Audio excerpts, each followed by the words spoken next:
భారత సరిహద్దుల్లో కొత్త దేశం ఏర్పాటుకి అంతర్జాతీయ కుట్ర జరుగుతుందా?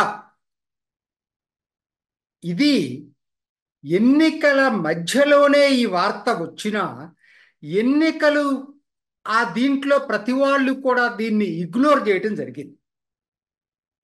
ఏమిటి అసలు ఇది? ఎక్కడ ఈ దేశాన్ని స్థాపించబోతున్నారు? ఇది ఎవరో ఒక అల్లాటప్ప వాళ్ళు చెప్తే దాని మీద మనం మాట్లాడట్లేదు. స్వయాన బంగ్లాదేశ్ ప్రధానమంత్రి షేక్ హసీనా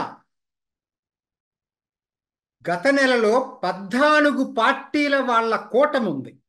ఎన్నికల్లో మనకి ఇక్కడ ఎన్డీఏ ఇండి కూటమి లాగా వాళ్ళకి అవామీ లీగ్తో పోటు ఉన్నటువంటి 14 పార్టీల కూటమి సమావేశంలో ఆవిడ ఏం చెప్పింది అంటే, మనకి సరిహద్దుల్లో ఓ కొత్త దేశాన్ని నిర్మించటానికి అంతర్జాతీయ కుట్ర జరుగుతుందని చెప్పింది. ఆ తర్వాత గూఢచారి సంస్థలు ఆవిడ చెప్పిన దాన్ని ఇంకా ఎలాబరేటివ్గా ఎలా కుట్ర పన్నుతున్నారో కూడా చెప్పటం జరిగింది ఆ బంగ్లాదేశ్ గూఢచారి సంస్థ. కాబట్టి ఇది ఇవాళ మనం చర్చించుకుంటున్నామంటే ఇదేదో సరదాగా ఎవరో సోషల్ మీడియాలో వస్తే మాట్లాడట్లా. బంగ్లాదేశ్ ప్రధాని మాట్లాడినటువంటి మాటలు ఏంటి అసలు? ఈ దేశం ఎక్కడ ఫామ్ చేయాలని చెప్పి వాళ్ళు అనుకుంటున్నారు? మనం ఒకసారి చూద్దాం. జో అంటే ఈ పేరు మీకు కొత్తగా అనిపించవచ్చు. జో ఏంటి అనేది అంటే ఇప్పటికే మీకు ఒకటి తెలిసి ఉండాలి. కొంచెం రాజకీయాలు జాగ్రత్తగా ఫాలో అయ్యే వాళ్ళకి మిజోరాంలో ఒకనాడు మిజో నేషనల్ ఫ్రంట్ అధికారంలో ఉండేది. ఎప్పటిదది లాల్ డెంగా సాయుధ పోరాటం చేసినప్పటి నుంచి ఉన్నటువంటి మిజో నేషనల్ ఫ్రంట్. కానీ పోయినసారి ఎన్నికల్లో మిజో నేషనల్ ఫ్రంట్ బదులు జోరం పీపుల్స్ మూవ్మెంట్ అనేటువంటి రాజకీయ పార్టీ అధికారంలోకి వచ్చింది. జోరం గుర్తుపెట్టుకోండి. అప్పుడే వరకు ఈ జోరం అంటే ఏంటనేది, ఈ జోలు నివసించే ప్రాంతాన్నే జోరం అంటారు, జోగం అంటారు, జాలాండ్ అంటారు, రకరకాల పేర్లతో పిలుస్తున్నారు వీటిని. జాలిగం అంటారు. సో కాబట్టి ఈ జోగం, జోరం, జాలిగం ఏంటి అసలు? ఇది ఏమీ లేదండి, సింపుల్ పాయింట్. ఒక జాతి మీకు గుర్తుంటుంది. ఇప్పుడు మన సిరియా సరిహద్దుల్లో ఫైట్ చేస్తున్నటువంటి ఒక జాతి వాళ్ళకి ఇరాన్లో ఉంది, ఇరాక్లో ఉంది, సిరియాలో ఉంది. ఇవాళ వాళ్ళ స్వాతంత్ర్యం కోసం పోట్లాడుతున్నారు. అట్లానే ఇక్కడ మన దగ్గర కొత్తగా ఒకటి మొదలైంది. ఏంటంటే మనందరం ఒకే జాతి వాళ్ళం. ఎవరంటే ఈ మిజోలు అనేబడేటువంటి జోలు. అసలు బ్రాడ్ టర్మ్ జో అనేది దీంట్లో ఈ మిజోలు లుషాయిలు అంటారు వీళ్ళని. బ్రిటిష్ వాళ్ళు వీళ్ళు లుషాయి పర్వతాల్లో నివసించే వాళ్ళు లుషాయిలు అన్నారు వీళ్ళని. అట్లానే ఇది పశ్చిమ ప్రాంతం. తూర్పు ప్రాంతం దిగువన సౌత్ ఈస్ట్లో చిన్ రాష్ట్రం, మయన్మార్. మీరు మ్యాప్లో చూసుకుంటే మయన్మార్లో చిన్ రాష్ట్రం. ఇవాళ అక్కడ పెద్ద సాయుధ పోరాటం జరుగుతుంది మిలిటరీకి వ్యతిరేకంగా, చిన్ నేషనల్ ఆర్మీ ద్వారా. వాళ్ళు కూడా జోలేనట. అక్కడ దాకా ఎందుకు, మనకి ఇప్పుడు గత సంవత్సరం పైనుంచి కల్లోలం అయిపోతున్న మణిపూర్లో ఉన్నటువంటి కుకీలు కూడా జోలేనట. ఇంకొకరు కూడా ఉన్నారు. బంగ్లాదేశ్ చిట్టగాంగ్ హిల్ ట్రాక్స్లో నివసించే, కొండల్లో నివసించేటువంటి కుకీ చిన్లు, వీళ్ళు కూడా జోలేరట. మిజోరాం సరిహద్దుల్లోనే ఉంటుంది అది. అక్కడ బంగ్లాదేశ్తో గొడవలు వస్తే మిజోరాంలోకి వస్తూ ఉంటారు. ఇక్కడ మయన్మార్తో గొడవలు వస్తుంటే చిన్ వాళ్ళు మిజోరాంలోకి వస్తూ ఉంటారు. మణిపూర్లో గొడవలు అయితే మిజోరాంలోకి వెళ్తూ ఉంటారు. అంటే ఇటువంటి కేంద్ర స్థానం మిజోరాం. ఎందుకంటే అక్కడ అధికారంలో ఉన్నారు వాళ్ళు, మిగతా చోట్ల అధికారాలు లేరు. ఈ 4 కంటిగ్యూస్ ప్రాంతాలు, Myanmar, Mizoram, Manipur, Bangladesh, Chittagong hill tracks, ఈ 4 ప్రాంతాల్లో ఉన్నటువంటి వాళ్ళు ఈ ప్రాంతాన్ని జో హోమ్ల్యాండ్ కింద డిక్లేర్ చేయాలని, ఒక స్వతంత్ర దేశం కావాలని ఒక ఉద్యమం మొదలైంది. ఇదండి సింపుల్గా చెప్పాలంటే ఇది. మరి ఎవరు నడుపుతున్నారయ్యా ఈ ఉద్యమాన్ని? అది కూడా మనకు చాలా ఇంపార్టెంట్ కదా. ఎవరు నడుపుతున్నారు ఈ ఉద్యమాన్ని అంటే, ప్రస్తుతానికి మిజోరాంలో జో రీయూనిఫికేషన్ ఆర్గనైజేషన్ అనేటువంటి సంస్థ దీన్ని నడుపుతా ఉంది. వాళ్ళు మీటింగులు పెడితే వేలాది మంది, కొన్ని చోట్ల లక్షలాది మంది కూడా అటెండ్ అవుతున్నారు. మనందరం ఒకటే జాతి, మనల్ని విడదీశారు అందరూ కలిసి, సో కాబట్టి మనమందరం కలిసి ఒక స్వతంత్ర దేశంగా ఏర్పడాలి అనేటువంటి కోరికతోటి ఈ జెడ్ఆర్ఓ జో రీయూనిఫికేషన్ ఆర్గనైజేషన్ పనిచేస్తా ఉంది. విశేషం ఏంటి తెలుసా? దీన్ని కాదని ధైర్యం ఎవరికి లేదు మిజోరాంలో. జోరం పీపుల్స్ మూవ్మెంట్ కొత్తగా అధికారంలోకి వచ్చిందని చెప్పాను కదా, వాళ్ళు దాన్ని ఎండార్స్ చేశారు. అంటే ఇప్పుడు అధికారంలో ఉన్నారు. అదివరకు అధికారంలో ఉన్నటువంటి మిజో నేషనల్ ఫ్రంట్ దాన్ని ఎండార్స్ చేసింది. ఆశ్చర్యకరంగా కాంగ్రెస్ రాష్ట్ర యూనిట్ కూడా దాన్ని ఎండార్స్ చేసింది. చూడండి, అసలు విశేషం ఏంటంటే, అధికారంలో ఉన్న మిజోరాంలో చట్టబద్ధంగా పనిచేసేటటువంటి మిజోరాంలోనేమో గ్రేటర్ జో ల్యాండ్ కావాలనేటువంటి ఉద్యమం నడుస్తుంది. కానీ వీళ్ళు ఏదైతే ప్రాంతాలని చెప్తున్నారో, అటు చిన్ రాష్ట్రంలో కానీ, ఇటు మణిపూర్లోని కుకీ ప్రాంతాల్లో కానీ, చిట్టగాంగ్ కొండల్లోని కుకీ చిన్ ప్రాంతాలు కానీ, వీళ్ళు స్వతంత్ర దేశం అని అంటలేదు, అందరం ఒకటి కావాలని అనట్లేదు. అంటే ఇది ఒక తాత్కాలికమైనటువంటి ఎత్తుగడగా ప్రజలు భావిస్తూ ఉన్నారు. అంటే రాజకీయ విశ్లేషకులు వాళ్ళు ఇప్పుడు అడుగుతున్నది ఏంటి? మణిపూర్కి వచ్చేసరికి ఏమడుగుతున్నారు? మాకు మైతీలు మా మీద దౌర్జన్యం చేస్తున్నారు, కాబట్టి మాకు సపరేట్ రాష్ట్రం ఇవ్వండి. కరెక్టే వాళ్ళు అడుగుతుంది. అదే చూడండి, ఒక్కటి కాదు, మీరు మొత్తం చూస్తే కానీ వాళ్ళ ఇదేంటనేది ఇంటర్నేషనల్ కాన్స్పిరసీ ఏంటో మీకు అర్థం కాదు. మయన్మార్లో ఇప్పటికే మిలిటరీ ప్రభుత్వానికి వ్యతిరేకంగా అన్ని రాష్ట్రాల్లో గొడవలు జరుగుతున్నాయి. అదే పద్ధతిలో చిన్ రాష్ట్రంలో వాళ్ళు ఏమడుగుతున్నారంటే, సపరేట్గా మేము మిజోలతో కలుస్తామని అంటలేదు. వాళ్ళు ఏమంటున్నారంటే, మాకు మా రాష్ట్రానికి స్వతంత్ర ప్రతిపత్తి కావాలి. దేశం అనలేదు, చాలా జాగ్రత్తగా వాడుతున్నారు. స్వతంత్ర ప్రతిపత్తి, అటానమీ కావాలి. పక్కనున్నటువంటి మిజోకి ఇటువైపు ఉన్నటువంటివి బంగ్లాదేశ్ సరిహద్దుల్లో ఉన్నటువంటి చిట్టగాంగ్ కొండ ప్రాంతాల్లో వాళ్ళు బంగ్లాదేశ్తో ఏం పోట్లాడుతున్నారు? మాకు ప్రత్యేక రాష్ట్రం కావాలి. కుకీ చిన్కి మణిపూర్లో ప్రత్యేక రాష్ట్రం, బంగ్లాదేశ్ చిట్టగాంగ్లో ప్రత్యేక రాష్ట్రం, చిన్లోనేమో స్వతంత్ర ప్రతిపత్తి. వీళ్ళందరూ కూడా ఆయుధాలు తీసుకొని పోట్లాడుతున్నారు. మణిపూర్లో కుకీ నేషనల్ ఆర్మీ ఉంది, అక్కడ చిన్ నేషనల్ ఆర్మీ ఉంది, బంగ్లాదేశ్లో కుకీ చిన్ నేషనల్ ఆర్మీ ఉంది. అందరూ ఫైట్ చేస్తున్నారు, ఆయుధాలతోటి ఫైట్ చేస్తున్నారు, అది మర్చిపోవద్దు. ఒక్క మిజోలోనే శాంతియుతంగా ఉన్నారు. కాకపోతే వాళ్ళు సరిహద్దుల నుంచి దాటుతూ ఉంటే వీళ్ళు భద్రత ఇస్తున్నారు, ఆశ్రయం ఇస్తున్నారు.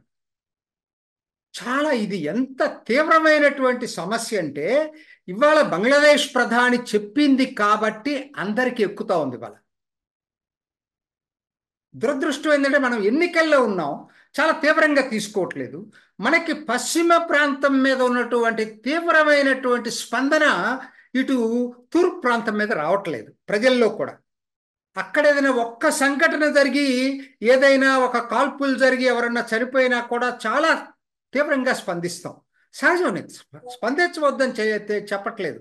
కానీ అదే పద్ధతుల్లో ఇవాళ ఇక్కడ ఉన్నటువంటిది ఈ మిగతా ప్రాంతాల్లో, ఇప్పుడు ఈశాన్య భారతంలో ఉన్న దాని మీద మన స్పందన కాదు. అసలు మనం ఇగ్నోరెంట్గా ఉన్నాం, ఏం జరుగుతుందో తెలియట్లేదు మనకి. మనం చిన్నగా అనుకుంటాం, ఏదంటే భారత ప్రభుత్వం ఏంటి, మణిపూర్ గొడవలు వచ్చిన తర్వాత మయన్మార్కి మనకి సరిహద్దులు కంచేస్తామని చెప్పారు. దానికి వాళ్ళు ఏం చెప్పారు? మా మిజో రాష్ట్రం ఏముంది, మేము వ్యతిరేకిస్తున్నామని చెప్పింది.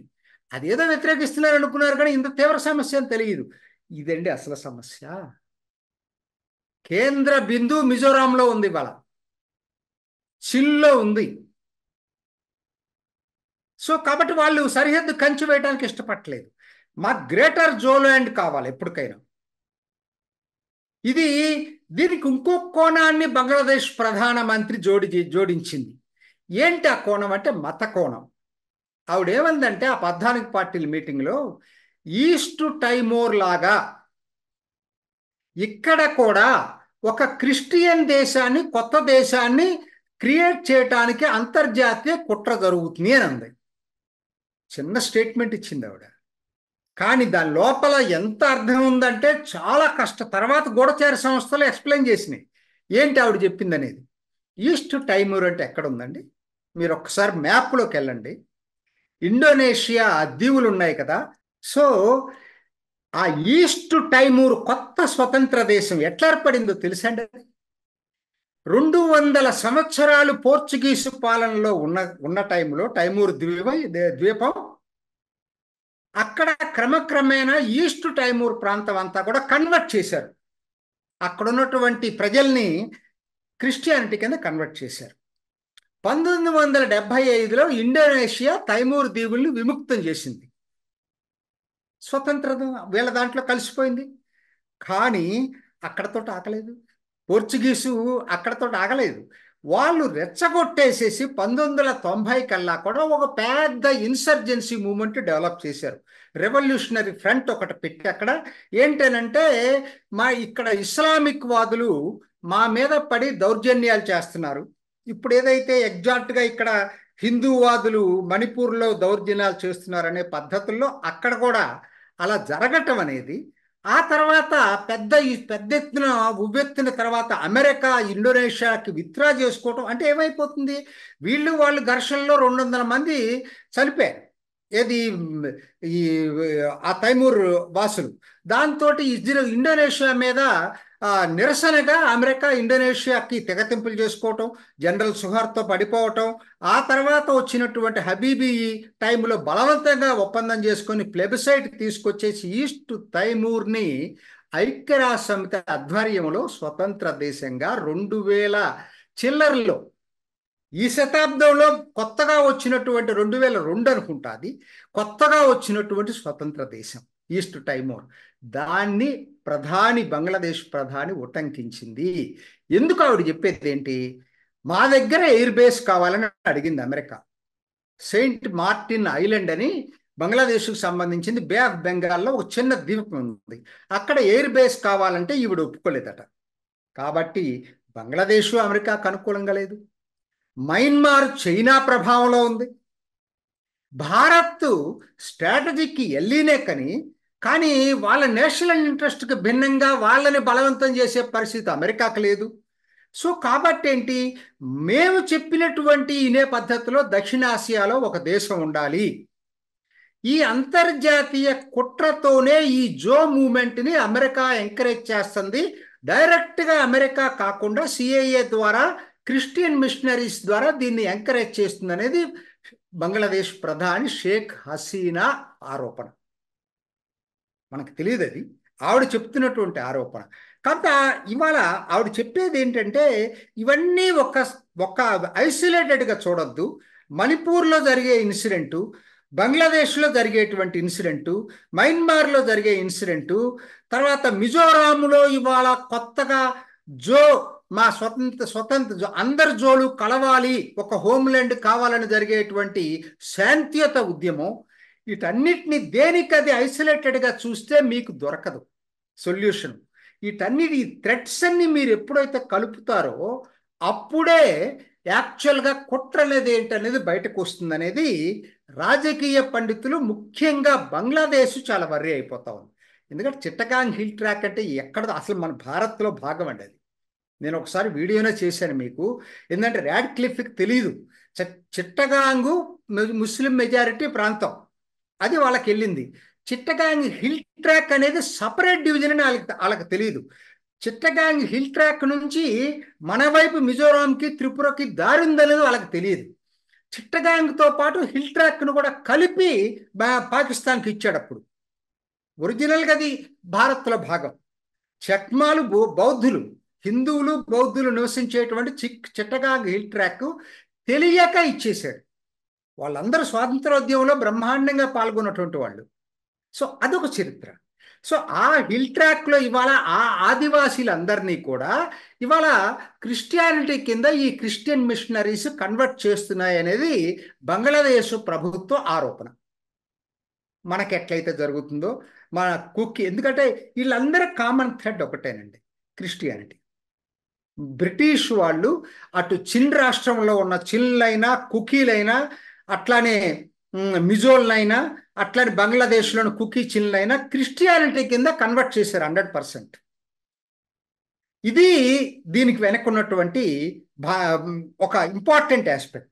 సో కాబట్టి దీని ప్రకారంగా ఇలా జరుగుతున్నటువంటి దాంట్లో ఏం జరుగుతుంది అనేది ఇప్పుడు చివరికి ఏమైపోతుందంటే అందరూ కలిసి మా మీద ఒత్తిడి తీసుకొస్తున్నారని ప్రపంచవ్యాప్తంగా ఉన్నటువంటి పాశ్చాత్య వార్తా సంస్థలు క్రిస్టియన్ మిషనరీస్ వీటన్నిటిని తీసుకొచ్చేసి అక్కడ కుకీల మీద, ఇక్కడ చిల్ల మీద, ఇక్కడ కుకీ చిల్ల మీద చాలా అఘాయిత్యాలు చేస్తున్నారనేటువంటి ఒక అంతర్జాతీయ దీన్ని తీసుకొస్తారు. ఎందుకంటే మణిపూర్లో 2 తెగల మధ్య దీంట్లో మతాలు యాక్చువల్గా లేవు, తెగల మధ్య కొట్లాట. మైతీలకి కుకీలకి ఎప్పటి నుంచో దశాబ్దాల తరబడి జరుగుతున్నటువంటి పోరాట గొడవలు ఇవి.